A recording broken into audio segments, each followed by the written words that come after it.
पहली बार राहुल गांधी ने क्या कर दिया है इनकलाब जिंदाबाद का नारा बुलंद। क्या पहली बार कांग्रेस पार्टी उसी रोल में आ रही है जो 2014 से पहले जिस अटैकिंग रोल में बीजेपी थी?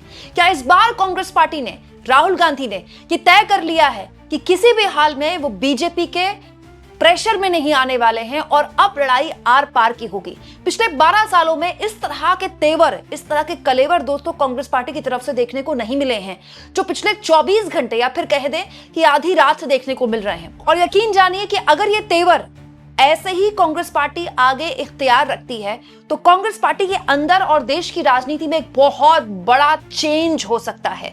अब बीजेपी क्या ये चेंज झेल पाएगी और या फिर कांग्रेस पार्टी को ये बदलाव खुद एक तरह से उन पर उल्टा पड़ जाएगा? सब कुछ मैं आपको तफसील से बताऊंगी जल्दी, इसीलिए मेरा ये पूरा वीडियो जरूर देखिएगा दोस्तों।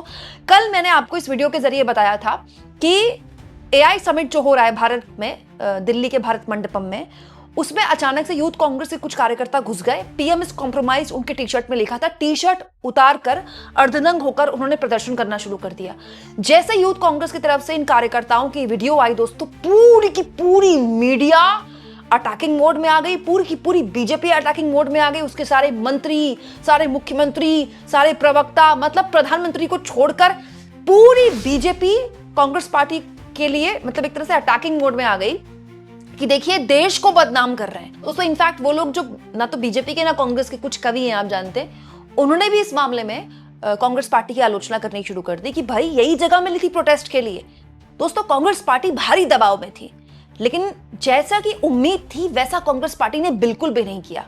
कांग्रेस ने इस बार पलटकर अटैकिंग मोड में जवाब दिया, ये कहते हुए कि अगर प्रोटेस्ट कर दिया तो क्या आफत हो गई, कोई पहली बार किया है क्या? दोस्तों कांग्रेस पार्टी ने कुछ घंटों के अंदर किस तरह से अपनी पूरी की पूरी रणनीति को बदला और अब अगर इस रणनीति के तहत कांग्रेस पार्टी चलती है तो उसके आगे कौन से जोखिम खड़े हैं ये भी मैं आपको बताऊंगी। लेकिन हुआ क्या दोस्तों, जैसे ही इस तरह के मतलब पूरी मीडिया, आप जानते ही हैं, मतलब पूरी मीडिया इस तरह से खड़ी हो गई और लोग कहने लगे दोस्तों, गलगोटिया वाले थैंक यू बोल रहे होंगे कांग्रेस पार्टी को कि देखिए कम से कम उन्होंने ये, उनके कार्यकर्ताओं ने कांड कर दिया ताकि गलगोटिया पर ध्यान कम जाएगा। और सभी ये कह रहे थे कि भाई ऑलरेडी इस एआई समिट में सरकार से बड़ी गलतियां हुई हैं, लेकिन यूथ कांग्रेस ने इस प्रदर्शन करके सरकार की उस गलती पर पर्दा डाल दिया। अब हर किसी का ध्यान यूथ कांग्रेस के प्रोटेस्ट पर था।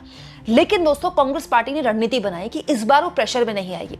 उसके बाद पवन खेड़ा, आलोक शर्मा जैसे तमाम कांग्रेस पार्टी के बड़े नेता फोटो शेयर करने लगे, ये कहने लगे कि उन्हें गर्व है कि उनकी राजनीति यूथ कांग्रेस से शुरू हुई है।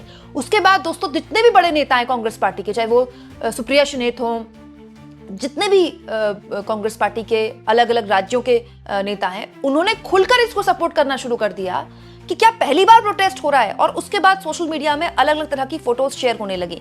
जैसे दोस्तों श्वेता सोनी है, ये कांग्रेस की कार्यकर्ता अपने आप को बताती हैं और सोशल मीडिया कोऑर्डिनेटर है कर्नाटक की, ठीक है।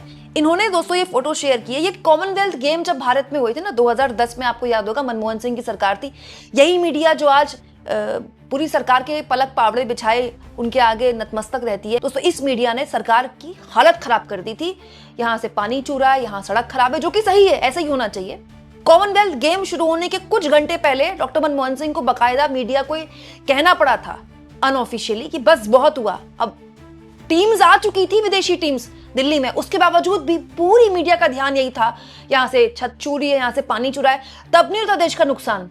और उस वक्त भी कॉमनवेल्थ के दौरान भी, या उसके आगे या उसके पीछे, एग्जैक्टली मुझे डेट पता नहीं है, लेकिन इन्होंने ये फोटो शेयर किया कि बीजेपी ने भी प्रोटेस्ट किया था और ऐसा प्रोटेस्ट किया था कि जबरदस्त तरीके से वहां बवाल हुआ था, पुलिस को बैरिकेड लगाने पड़े थे। तो तब तो किसी ने नहीं कहा कि भारत का अपमान हो रहा है, पूरी दुनिया की टीम्स भारत आई हुई हैं, आप प्रोटेस्ट क्यों कर रहे हैं। इसके अलावा दोस्तों कुछ लोगों ने ये फोटोज भी शेयर की, जैसे शुभम नाम के यूजर हैं, उन्होंने ये फोटो शेयर की कि दुनिया भर में ऐसे प्रोटेस्ट वहां की जनता करती है और यहाँ आप प्रोटेस्ट पे इतना नाराज हो रहे हैं। दोस्तों COP26 की बैठक थी, बहुत इंपॉर्टेंट बैठक थी, फ्रांस में हो रही थी, लेकिन वहां की जनता खुद सड़कों पर उतरी थी उसके खिलाफ। यहाँ मैं आपको बता दूं, फोटोज में आपको नहीं दिखा सकती, कॉपीराइट का इशू होता है। इसके अलावा टोरंटो में G20 की बैठक हो रही थी और जिस वक्त बैठक हो रही थी वहीं की जनता सड़क पर उतरी हुई थी। 2009 में G20 की बैठक लंदन में हो रही थी और उस दौरान पब्लिक सड़क पर उतरी थी। और इस तरह की बहुत से फोटोज वीडियोस यूके यूरोप से आते रहते हैं कि बड़े बड़े राष्ट्राध्यक्ष मिल रहे हैं, उसके बावजूद भी पब्लिक सड़क पर उतरती है एक विरोध जाहिर करने के लिए कि जो दुनिया भर के राष्ट्राध्यक्ष हैं वो इस तरह के मुद्दे पर ध्यान दें। अलग अलग मुद्दे हैं दुनिया भर के। दोस्तों तब तो उस देश की जनता से उस देश का प्रशासन नहीं कहता कि आप जो है वो देश की बदनामी कर रहे हैं, क्योंकि देश तो लोगों से होता है ना। तो लोगों ने इस तरह के सवाल उठाने शुरू कर दिए। सवाल उठ ही रहे थे दोस्तों कि यूथ कांग्रेस की तरफ से इस तरह की फोटोज शेयर होनी शुरू हो गई भगत सिंह की। दोस्तों भगत सिंह ने अंग्रेजी हुकूमत के दांत खट्टे करने के लिए और उसको नींद से जगाने के लिए संसद के अंदर एक बम फोड़ा था। हालांकि उसमें कोई घायल नहीं हुआ था, लेकिन उसके जरिए भगत सिंह की स्ट्रैटेजी थी कि कोर्ट में केस चलेगा, हियरिंग होगी और वो कोर्ट में जो बातें बोलेंगे अखबारों में छपेंगी और देश का युवा जागेगा। और एग्जैक्टली यही हुआ। जो भगत सिंह ने सोचा था बिल्कुल ऐसा ही हुआ। भगत सिंह हियरिंग के दौरान जो बातें बोलते थे वो अखबारों में छपती थी, सोचिए दोस्तों। और उसके बाद दोस्तों भगत सिंह ने से जब ये पूछा गया था कि आपने काम क्यों किया, तो भगत सिंह ने कहा था कि कई बार बहरी सरकार को नींद से जगाने के लिए करना पड़ता है, उनके कान फोड़ने पड़ते हैं। तो तब भगत सिंह ने कहा था गूंगी अंधी बहरी सरकार को सुनाने के लिए धमाकों की जरूरत पड़ती है। भगत सिंह के इन शब्दों ने उस वक्त के युवा के मतलब रगों का जो खून है वो डबल स्पीड पर दौड़ा दिया। और उसके बाद जो हुआ, दुनिया का इतिहास जानता है कि भारत ने ऐसा स्वतंत्रता आंदोलन लड़ा जिसके बाद जितने भी ब्रिटिशर्स थे, अंग्रेजी हुकूमत थी, उसको अपने पैर वापस खींचने पड़े। इसको आधार बनाकर यूथ कांग्रेस के कार्यकर्ता अब अपना जज्बा दिखा रहे हैं कि हम गांधी के विचारों पर चलते हैं, लेकिन जज्बा हमारा भगत सिंह का है। इनफैक्ट दोस्तों जो खबर आ रही है वो ये भी आ रही है कि कांग्रेस का जो आलाकमान है वो भी तय कर चुका है कि हम अपने कार्यकर्ताओं को ऐसे नहीं छोड़ सकते। कार्यकर्ता बब्बर शेर हैं, हम उनके साथ खड़े हैं। और उसके बाद से पूरी रात कांग्रेस का एक बिल्कुल नया चेहरा देखने को मिल गया, जिसमें उसने सॉरी बोलने से, अपने कार्यकर्ताओं को अलग छोड़ने से इनकार कर दिया। दोस्तों कांग्रेस की तरफ से ऑफिशियली तो नहीं, लेकिन कई ऐसे हैंडल से शेयर फोटोज होनी शुरू हो गई, बातें होनी शुरू हो गई कि अगर किसी को प्रोटेस्ट से दिक्कत है, प्रदर्शन से दिक्कत है, तो वो नॉर्थ कोरिया चले जाए। इसके अलावा लोगों ने वीडियोस शेयर करनी शुरू कर दी कि देश की बदनामी तब नहीं हो रही थी जब देश के एक मंत्री का नाम एप्स्टीन फाइल में आ गया और उससे इस्तीफा लेने के बजाय मोदी जी उसको हैप्पी बर्थडे बोल रहे हैं। देश की बदनामी तब नहीं हो रही थी जब उसी एआई समिट के अंदर एक भारत की प्राइवेट यूनिवर्सिटी ने चीन का रोबोट अपना बताकर उसको एग्जिबिट किया और मोदी सरकार को पता भी नहीं चला। देश की बदनामी तब नहीं हो रही थी जब क्रिसमस में, अभी क्रिसमस गया है मत भूलिए दोस्तों, तो भारत की जनता की याददाश्त इतनी कमजोर होती है कि वो भूल जाता है। अभी क्रिसमस गया है दिसंबर में और देश के अलग अलग हिस्सों में ऐसी खबरें हमने भी दिखाई हैं जहां पर सेंटा क्लॉज जो लोग बने हुए थे उनको पीटा गया, उनके साथ दुर्व्यवहार किया गया, या फिर मॉल के अंदर घुसकर लोगों ने तोड़फोड़ की। क्या हुआ उसका? तब देश की बदनामी नहीं होती। पूरी दुनिया में ऐसी खबरें छपी हैं। देश की बदनामी तब नहीं होती है जब एक चुने हुए मुख्यमंत्री की तरफ से उनकी पार्टी एक वीडियो शेयर करती है जिसमें वो एक संप्रदाय विशेष अल्पसंख्यकों को अपनी गोली का निशाना बना रहे हैं। मतलब देश की बदनामी तभी होती है जब यूथ कांग्रेस के कार्यकर्ता शर्ट उतारकर प्रदर्शन कर रहे हैं। और शर्ट उतारना क्या गलत है? लोगों ने बकायदा बीजेपी की ये फोटोज शेयर करनी शुरू कर दी। बीजेपी के नेता है अनिल विज, हरियाणा के मंत्री हैं, उन्होंने भी शर्ट उतारकर अर्धनंग होकर प्रदर्शन किए हैं अपने दौर में। तो लोगों ने उनको याद दिलाया कि अपना वक्त भूल गए क्या अनिल विज जी। और जहां तक बात है बीजेपी के प्रोटेस्ट की, तो ऐसी बहुत सी वीडियोस, ऐसी बहुत सी तस्वीरें, ऐसी बहुत सी खबरें आपको मिल जाएंगी। बीजेपी के नेता विजय गोयल की खुद की वेबसाइट की एक खबर है जब कॉमनवेल्थ गेम्स को लेकर बीजेपी सड़कों पर उतर रही थी, प्रोटेस्ट कर रही थी। अब दोस्तों इस पर बहस हो सकती है कि बीजेपी ने कोई स्टेडियम के बाहर जाकर प्रोटेस्ट थोड़ी किया, स्टेडियम के अंदर जाकर प्रोटेस्ट थोड़ी किया। प्रोटेस्ट का भी एक तरीका होता है। लेकिन यहां पर यूथ कांग्रेस ये दलील दे रहे हैं कि हमारी सुनता कौन है।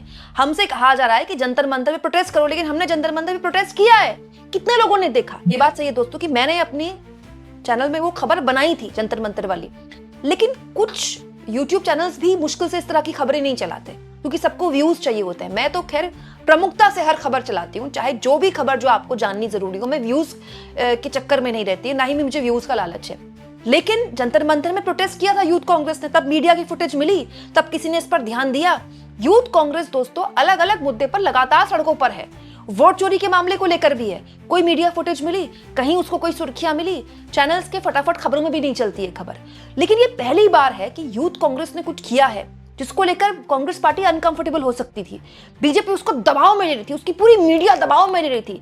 नंगे होकर प्रदर्शन किया, नंगे होकर प्रदर्शन किया, पूरी शाम यही चला है कि अपनी मतलब असलियत दिखा दी कांग्रेस पार्टी ने। लेकिन कांग्रेस पार्टी ने पहली बार तय किया कि हम दबाव में नहीं आएंगे। ये बिल्कुल नया कलेवर है और ये मैसेज दरअसल ऊपर से गया है, कांग्रेस पार्टी की आलाकमान से गया है कि हम अपने बब्बर शेरों को अकेला नहीं छोड़ेंगे। जगह पर बहस हो सकती है, लेकिन उन्होंने जो प्रदर्शन किया है बिल्कुल गलत नहीं है। ये कांग्रेस पार्टी की एक बिल्कुल नई रणनीति है। दोस्तों, ये रणनीति ये है कि आप हमको नहीं बताएंगे हमको पॉलिटिक्स कैसे करनी है, हम तय करेंगे हमको पॉलिटिक्स कैसे करनी है।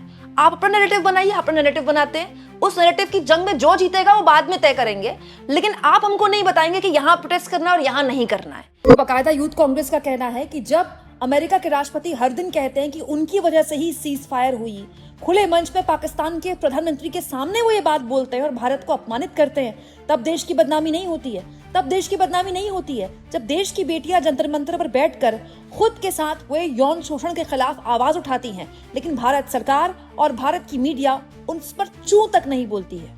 आप इस मुद्दे पर क्या सोचते हैं दोस्तों? ये जो कांग्रेस के तेवर हैं, जो आज से पहले नहीं देखे गए, क्या इसके नफे नुकसान भी हो सकते हैं? भाई कांग्रेस पार्टी पर ये बीजेपी आरोप लगा सकती है, उसकी मीडिया आरोप लगा सकती है कि भाई ये तो एनार्की फैला रहे हैं देश में, ये तो लॉ एंड ऑर्डर से ऊपर अपने आप को मानते हैं। लेकिन ये कांग्रेस पार्टी का एक नया तेवर भी दिखा सकता है कि अब वो डरती नहीं है, अब वो उसके अंदर कोई हिचक नहीं बची है। कमेंट बॉक्स में जरूर लिखें और जितना हो सके दोस्तों चैनल को शेयर भी करें और सब्सक्राइब भी।